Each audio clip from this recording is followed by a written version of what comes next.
आपकी स्क्रीन पे लेके आना चाहेंगे क्योंकि एक हफ्ते के लोज पर कारोबार है और ये कमोडिटी अब एक बहुत ही बड़े रेंज में फंसती हुई नजर आई है और कुछ गिरावट हमने इस हफ्ते भी आते हुए देखी है। एक्चुअली पिछले 3-4 ट्रेडिंग सेशंस की अगर बात की जाए तो करीबन 2.5% तक की गिरावट हम यहाँ पर गुआर में दर्ज होता हुआ देख चुके हैं।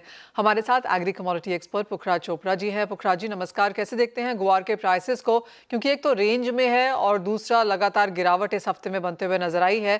किस तरह की आवकें हैं, किस तरह की डिमांड है सामने? नमस्ते मनीषा जी। आपका सवाल था कि ग्वार को किस तरह से देखते हैं। हर ग्वार का ट्रेडर ग्वार में तेजी ही देखता है, मंदी देखता ही नहीं है, पहली बात। तो दूसरी बात, पिछले अक्टूबर में 22,000 टन निर्यात हुआ और नवंबर में भी लगभग 22,000 टन निर्यात की संभावना नजर आ रही है। जो डाटा आएंगे तो उसके हिसाब से ये औसत से पिछले साल के 5-5 हजार टन ये कम एक्सपोर्ट हुआ है। यही वजह है इस बाजार के एक तो टूटने की। दूसरी जो अराइवल है वो एकदम ठीक ढंग से आ रही है। अभी 60,000 बोरी के लगभग अराइवल चल रही है, तो मिलों को लगभग पूर्ति हो रही है। 30,000 क्विंटल की अभी क्रेशिंग है और 60,000 की आमदनी है। तो स्टॉकिस्ट के सक्रिय रहने से ये भाव अभी टिके हुए हैं। और कुछ जो माल भाड़े में वृद्धि हुई है जो समुद्री रास्तों में, उसकी वजह से भी कमजोरी रही है। और जहां तक सवाल है ऑन दी ऑल निवेशक का, तो इसके अंदर मनीषा जी, जैसे मैंने पहले भी कहा था, निवेशकों की बहुत बड़ी कमजोरी है। एग्री कमोडिटी के अंदर निवेशक आ ही नहीं रहे हैं, सबका रुख शेयर मार्केट की तरफ है। तो यहाँ एग्री कमोडिटी में लिक्विडिटी की भी कमी हुई है। हाँ, अगर तेजी आ जाती है तो निश्चित रूप से लिक्विडिटी भी इसके अंदर आएगी, क्योंकि हर व्यक्ति तेजी की तरफ भागता है और पैसे वही इन्वेस्ट करने की चेष्टा करता है मनीषा जी। एब्सोल्युटली। जब तक तेजी नहीं है, थोड़ा सा बाजार, लोगों को पैसा बनता हुआ नहीं दिखेगा, वो एक बाजार में क्यों आएंगे। लेकिन जैसे आपने कहा, अगर तेजी आती है तो इन्वेस्टर्स आएंगे, तो क्या ये तेजी आने के कोई कारण है, कोई एक्सपेक्टेशन है उस तरफ? नहीं, अभी ऐसा कोई कारण नहीं है कि कोई बड़ी तेजी मंदी बन जाए। एक ही फैक्टर होगा, यदि डिमांड अच्छी आ जाएगी, वापस पिछले साल की तरह सुधार की डिमांड आने लग जाएगी, तो बाजार में निश्चित रूप से तेजी बनेगी मनीषा जी। साथ ही साथ किस तरह के प्राइसेस फिर आप बनता हुआ देखते हैं? जब कोई बहुत बड़ी तेजी की उम्मीद नहीं है तो क्या रेंज रह सकती है फिर?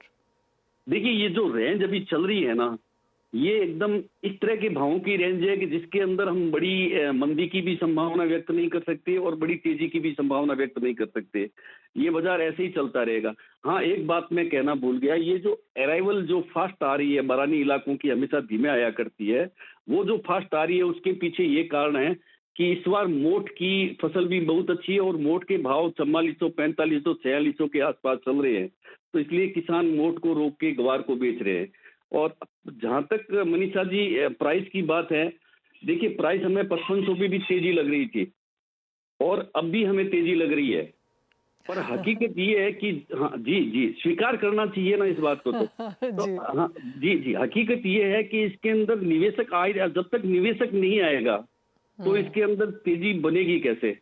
मतलब यही मुश्किल सामने आ रही है। निवेशकों की जरूरत है, निवेशक आ जाए तो ये कोई बहुत बड़ी फसल नहीं है। ये आप समझ लीजिए सारी 3500-3600 करोड़ या 4,000 करोड़ के आसपास की फसल है। जी मनीषा जी। एब्सोल्युटली। पुखराज जी, एक फाइनल सवाल और ये ओवरऑल एग्रीकल्चर पे है और हम जानते हैं कि रबी की बुआई यहाँ पर शुरू हो चुकी है। जी मसालों में हल्की सी गिरावट यहाँ पर है। ऑफ कोर्स हमें लोग आके बताते जाते हैं कि धनिया जीरा आगे जाकर यहाँ पर तेज रह सकता है। वहाँ पर भी कुछ लिक्विडिटी वॉल्यूम की कमी है ही। रबी की बुआई भी यहाँ पर शुरू हो चुकी है। कैसे देखते हैं आप overall as an agriculture sector को? ये सवाल किया, यदि रवि के बारे में बात करें, रवि के मसालों के बारे में बात करें, तो जो तापमान है अभी जैसे गुजरात का, राजस्थान का, मध्य प्रदेश का, तो वो तापमान फसलों के अनुकूल नहीं है।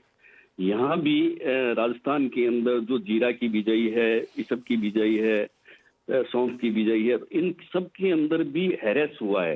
ये दरअसल जो ठंड पड़नी चाहिए थी, अब तक ठंड नहीं पड़ रही है।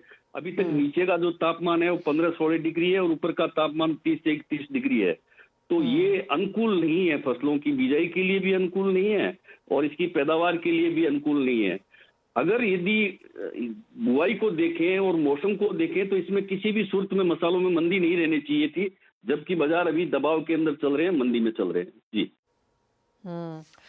पुखराज जी, बहुत शुक्रिया साथ जुड़ने के लिए। तो फिर जहां तक गुआर की बात है, ऑफ कोर्स फंडामेंटल्स वीक नहीं हैं, लेकिन लिक्विडिटी के कमी के चलते यहां पर कुछ प्रेशर जरूर है। और जहां तक रबी की सोइंग की बात है, ये अर्ली नंबर्स हैं, आगे जाके सुधर सकते हैं, लेकिन जिस तरह की स्थिति आज के समय में है, मसालों में भी शॉर्ट ना करें, ऐसी राय फिलहाल पुखराज जी की तरफ से आती हुई। अमित, आप कैसे देखते हैं?